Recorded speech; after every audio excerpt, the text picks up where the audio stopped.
Okay, I'm here with Lindsey Elmore, and you know, we're going to get into your whole, what you do and everything. But the fact I have two daughters, and the fact that I was thinking that we still need to have women's empowerment was, isn't that sad? It's just like, this day and age, our consciousness isn't higher, but it's still a thing, especially outside of this country, wouldn't you say?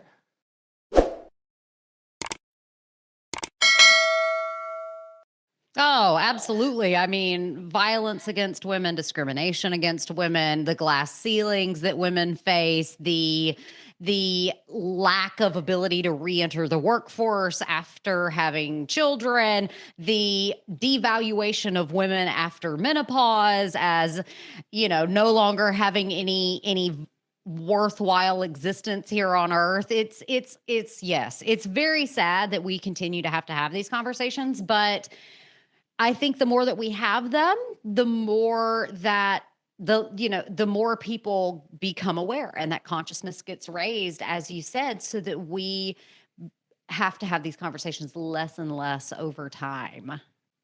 Well, I'm excited to get into your origin story because, my daughters, just now I got a 15-year-old, a 12-year-old. The 15-year-old's going through that like the other girls are prettier than I am. She's gorgeous, but it doesn't matter. It's all that inner struggle, no matter who has that, right?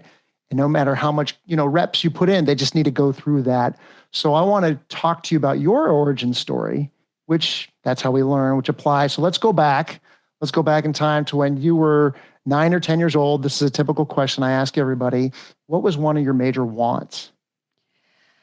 One of my major wants, you went right for like the jugular right Oh, there. we go right in there, don't we? We did. We go right in there. Go deep. We're going blast off.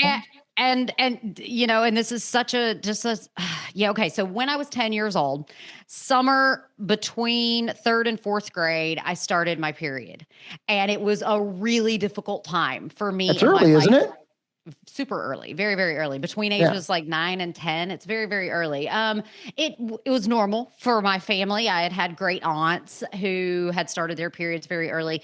So I was in a very difficult time. My parents had gotten divorced when I was younger, and my mom, as a single mom, needed help. So we had to move when I was 8 years old, and we moved from Dothan, Alabama to Birmingham, Alabama. And so when I was in fourth grade and I was like the only girl going through all of this, like, what is happening? I didn't want to go to school. I didn't want to go to school. I didn't want to go to school when I was on my period. But, my mom is a grown woman and she's like, yeah, that's not how this works. Like, this is something you're going to have to deal with for the next 30, 40, years. And that you have to go to school, even if you're on your period. And, you mentioned discrimination against women in foreign countries. There are plenty of foreign girls are forbidden from going to school while they're on their period. And my mom was like, you have to go.